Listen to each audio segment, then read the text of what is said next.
If your Samsung top-load washer is not filling slowly, or overflowing, the inlet valve could be the culprit. I'm William with AppliancePartsPros.com, and in this video, I'll walk you through testing and replacing it. Don't worry if this is your first time working on an appliance. It's easier than you might think. Let's get started. With over 2 million products in stock and the know-how to help you do it yourself, we are AppliancePartsPros.com.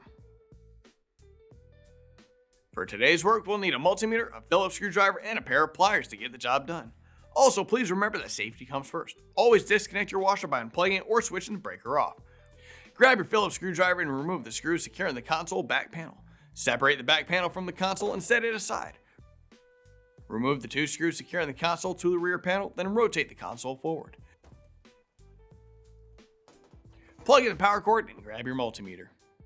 Extreme care should always be taken to protect against electrical shock, which could result in serious injury.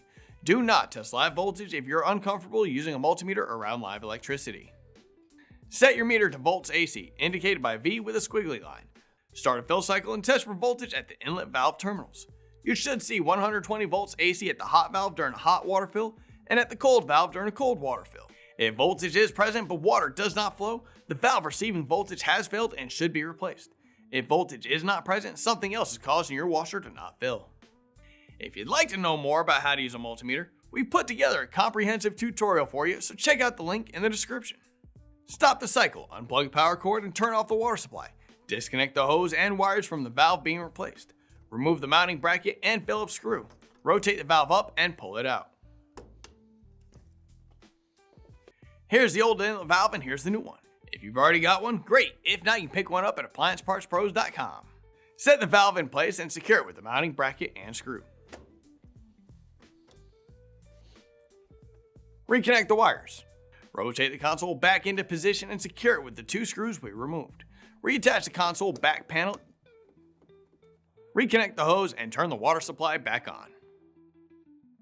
Plug the power cord back into the outlet. With that, the repair is complete. Great job in getting your Samsung top-load washer back in action. We'd love to hear how your repair went, so feel free to share your experience in the comments below. If you found out you still need a new inlet valve, just grab your washer's model number and head over to AppliancePartsPros.com to quickly find the perfect part. Most orders arrive in just a few days. Thank you for letting us be a part of your repair journey, and we look forward to guiding you through your next project.